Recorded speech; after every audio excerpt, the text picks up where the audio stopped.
Hello friends, welcome back my YouTube channel. ಇವತ್ತಿನ ರೆಸಿಪಿನಲ್ಲಿ ನಾನು ಬದನೆಕಾಯಿ ಮಸ್ಕಾಯಿ ಹೇಗೆ ಮಾಡ್ಕೊಳ್ಳೋದು ಅಂತ ಶೇರ್ ಮಾಡ್ತಾ ಇದ್ದೀನಿ. ಈ ಥರ ನೀವು ಬದನೆಕಾಯಿ ಮಸ್ಕಾಯಿ ಮಾಡ್ಕೊಂಡಾಗ ಇದಕ್ಕೆ ಬಿಸಿ ರಾಗಿ ಮುದ್ದೆ ಹಾಗೆ ಬಿಸಿ ಅನ್ನ ಮಾಡಿಕೊಂಡ್ರೆ ಬಹಳ ಚೆನ್ನಾಗಿರುತ್ತೆ. ಇವಾಗ ರೆಸಿಪಿ ನೋಡೋಕ್ಕಿಂತ ಮುಂಚೆ ಯಾರೆಲ್ಲ ನಂದು ಪ್ರಪಂಚ ಯೂಟ್ಯೂಬ್ ಚಾನಲ್ನ ಸಬ್ಸ್ಕ್ರೈಬ್ ಮಾಡ್ಕೊಂಡಿಲ್ವೋ ಪ್ಲೀಸ್ ಈ ಕೂಡಲೇ ಸಬ್ಸ್ಕ್ರೈಬ್ ಮಾಡಿ, ಲೈಕ್ ಮಾಡಿ, ಶೇರ್ ಮಾಡಿ, ಹಾಗೆ ಬೆಲ್ ಐಕಾನ್ ಮೇಲೆ ಕ್ಲಿಕ್ ಮಾಡಿ. ಇವಾಗ ಬದನೆಕಾಯಿ ಮಸ್ಕಾಯಿ ಮಾಡ್ಕೊಳ್ಳೋದಕ್ಕೆ ಏನೇನು ಇಂಗ್ರೀಡಿಯೆಂಟ್ಸ್ ಬೇಕು ಅಂತ ನೋಡ್ಕೊಳ್ಳೋಣ. ಇಲ್ಲಿ ಮೊದಲನೇದಾಗಿ ನಾನು 1 ಕಪ್ ಅಷ್ಟು ತೊಗರಿಬೇಳೆ ತಗೊಂಡಿದ್ದೀನಿ. ಅದನ್ನು 20 ನಿಮಿಷಗಳ ಕಾಲ ನೀರಲ್ಲಿ ನೆನೆಸಿಟ್ಕೋಬೇಕಾಗತ್ತೆ. ಈ ರೀತಿ 1-2 ಸಲ ತೊಳೆದು ನೀರಲ್ಲಿ ನೆನೆಸಿಟ್ಕೊಂಡಿದ್ದೀನಿ. ಹಾಗೆ 1/4 kg ಬದನೆಕಾಯಿ ತಗೊಂಡಿದ್ದೀನಿ. ಈ ರೀತಿ ಸಣ್ಣದಾಗಿ ಉದ್ದುದಾಗಿ ಹೆಚ್ಚಿಟ್ಕೊಂಡಿದ್ದೀನಿ. ಇದನ್ನು ಕೂಡ ನೀರಲ್ಲಿ ಹಾಕಿಟ್ಕೊಂಡಿದ್ದೀನಿ.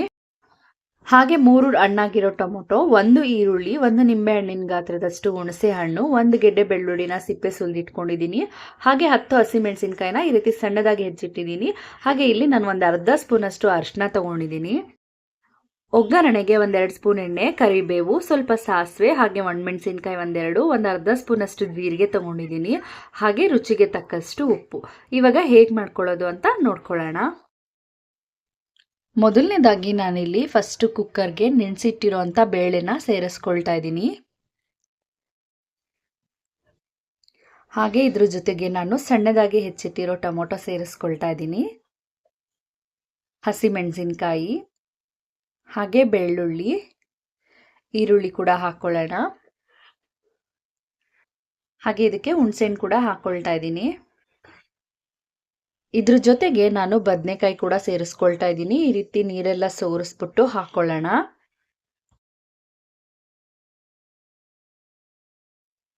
ಬದನೆಕಾಯಿ ಹಾಕಾದ್ಮೇಲೆ ಅರಿಶಿನ ಹಾಕೊಳ್ಳೋಣ. ಇವಾಗ ಇದಕ್ಕೆ ನಾನಿಲ್ಲಿ ಒಂದು ದೊಡ್ಡ ಗ್ಲಾಸ್ ಅಷ್ಟು ನೀರು ಹಾಕೊಳ್ತಾ ಇದ್ದೀನಿ. ನೀರು ಸೇರಿಸ್ಕೊಂಡಾದ್ಮೇಲೆ ಕುಕ್ಕರ್ ಮುಚ್ಚಳ ಕ್ಲೋಸ್ ಮಾಡಿ ಇದು 3-4 ವಿಜಿಲು ಕೂಗಿಸ್ಕೊಳ್ಳೋಣ. ಇವಾಗ ಇಲ್ಲಿ ಕುಕ್ಕರ್ 3 ಕೂಗಿ ತಣ್ಣಗಾಗಿದೆ. ಪ್ರೆಷರ್ ಎಲ್ಲ ಕಮ್ಮಿ ಆದ್ಮೇಲೆ ಮುಚ್ಚಳ ಓಪನ್ ಮಾಡ್ಕೊಳ್ಳೋಣ. ನೀವೇ ನೋಡ್ತಾ ಇರ್ಬೋದು, ಬೇಳೆ ನೆನೆಸ್ಬಿಟ್ಟು ಹಾಕೊಂಡಿರೋದ್ರಿಂದ 3 ವಿಜಿಲ್ ಕೂಗಿಸ್ಕೊಂಡಿರೋದಕ್ಕೆ ನುಣ್ಣಗೆ ಬೆಂದಿದೆ. ಇವಾಗ ಇದಕ್ಕೆ ನಾನು ರುಚಿಗೆ ತಕ್ಕಷ್ಟು ಉಪ್ಪು ಹಾಕೊಳ್ತಾ ಇದ್ದೀನಿ. ಉಪ್ಪು ಹಾಕೊಂಡಾದ್ಮೇಲೆ ನಾನು ಇವಾಗ ಇದನ್ನ ಚೆನ್ನಾಗಿ ಮಸ್ಕೊಳ್ತಾ ಇದ್ದೀನಿ.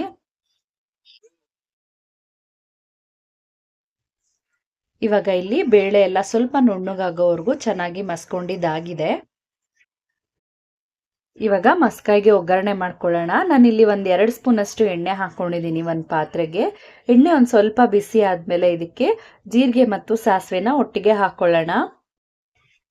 ಇಲ್ಲಿ ಸಾಸಿವೆ ಜೀರಿಗೆ ಸ್ವಲ್ಪ ಸಿಡ್ದಾದ್ಮೇಲೆ ಇದಕ್ಕೆ ಕರಿಬೇವು ಹಾಗೆ ಒಣಮೆಣಸಿನ್ಕಾಯಿ ಹಾಕೊಳ್ತಾ ಇದ್ದೀನಿ. ಇದನ್ನ ಒಂದು 30 ಸೆಕೆಂಡ್ ಫ್ರೈ ಮಾಡ್ಕೊಳ್ಳೋಣ. ಸ್ವಲ್ಪ ಫ್ರೈ ಆದ್ಮೇಲೆ ಬೇಳೆ ಬದನೆಕಾಯಿ ಎಲ್ಲ ಮಸ್ತಿರೋದನ್ನ ಸೇರಿಸ್ಕೊಳ್ತಾ ಇದ್ದೀನಿ.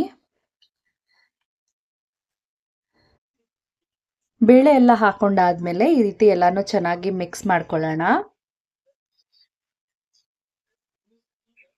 ಇವಾಗ ಇದು ಅಳತೆ ನೋಡಿಕೊಂಡು ಬೇಳೆ ಬೇಯಿಸ್ಕೊಂಡಿರೋ ಪಾತ್ರೆಗೆನೆ ನಾನು ಒಂದು ಸ್ವಲ್ಪ ನೀರು ಹಾಕ್ಬಿಟ್ಟು ಸೇರಿಸ್ಕೊಳ್ತಾ ಇದ್ದೀನಿ. ನೀರು ನೋಡ್ಕೊಂಡು ಹಾಕೋಬೇಕು. ಇದು ಒಂದು ಸ್ವಲ್ಪ ಗಟ್ಟಿಗಿದ್ರೇನೆ ಚೆನ್ನಾಗಿರತ್ತೆ. ಇವಾಗ ಎಲ್ಲಾನು ಈ ರೀತಿ ಮಿಕ್ಸ್ ಮಾಡ್ಕೊಳ್ತಾ ಇದ್ದೀನಿ. ನೀರು ಇವಾಗ ಇದಕ್ಕೆ ಇಷ್ಟು ಹಾಕೊಂಡಿರೋದು ಸಾಕು. ಇದೊಂದು ಸ್ವಲ್ಪ ಗೊಜ್ಜು ಟೈಪ್ ಬಂದ್ರೇ ಚೆನ್ನಾಗಿರೋದು. ಇವಾಗ ಎಲ್ಲಾನು ಮಿಕ್ಸ್ ಮಾಡಿಬಿಟ್ಟು ನಾನಿಲ್ಲಿ ಒಂದು 5 ನಿಮಿಷ ಮೀಡಿಯಂ ಫ್ಲೇಮಲ್ಲಿ ಕುದಿಸ್ಕೊಳ್ತಾ ಇದ್ದೀನಿ. ಇಲ್ಲಿ ಇವಾಗ ಮಸ್ಕಾಯಿ ಚೆನ್ನಾಗಿ ಕುದಿಯೋಕ್ಕೆ ಸ್ಟಾರ್ಟ್ ಆಗಿದೆ. ಒಂದು 5 ನಿಮಿಷ ಈ ರೀತಿ ಮೀಡಿಯಂ ಫ್ಲೇಮಲ್ಲಿ ಕುದಿಸ್ಕೊಂಡ್ರೆ ಸಾಕು. ಈ ರೀತಿ ಸ್ವಲ್ಪ ಗಟ್ಟಿಗಿದ್ರೆ ತುಂಬಾ ರುಚಿಯಾಗಿರುತ್ತೆ. ಈ ರೀತಿ ಎಲ್ಲಾನು ಚೆನ್ನಾಗಿ ಮಿಕ್ಸ್ ಮಾಡಿಕೊಂಡು ಗ್ಯಾಸ್ ಆಫ್ ಮಾಡಿಕೊಂಡ್ರೆ ಬದನೆಕಾಯಿ ಮಸ್ಕಾಯಿ ರೆಡಿ ಆಗುತ್ತೆ. ನೋಡಿದ್ರಲ್ವಾ ಫ್ರೆಂಡ್ಸ್, ಬದನೆಕಾಯಿ ಮಸ್ಕಾಯಿ ಹೇಗೆ ಮಾಡ್ಕೊಳ್ಳೋದು ಅಂತ. ಈ ರೀತಿ ಮಾಡ್ಕೊಂಡಾಗ ನೀವು ಇದಕ್ಕೆ ಬಿಸಿ ಅನ್ನದ ಜೊತೆಗೆ ಹಾಕ್ಕೊಂಡು ತಿಂದರೆ ತುಂಬಾ ಚೆನ್ನಾಗಿರುತ್ತೆ. ನೀವು ಒಂದ್ಸಲ ಟ್ರೈ ಮಾಡಿ. ಈ ರೆಸಿಪಿ ಏನಾದರೂ ನಿಮಗೆ ಇಷ್ಟ ಆಗಿದ್ದರೆ ನಂದು ಪ್ರಪಂಚ ಯೂಟ್ಯೂಬ್ ಚಾನಲ್ನ ತಪ್ಪದೆ ಸಬ್ಸ್ಕ್ರೈಬ್ ಮಾಡ್ಕೊಳ್ಳಿ. ಹಾಗೆ ಈ ರೆಸಿಪಿನ ಫ್ರೆಂಡ್ಸ್ ಜೊತೆಗೆ ಫ್ಯಾಮಿಲಿ ಜೊತೆಗೆ ಶೇರ್ ಮಾಡಿ. Thank you.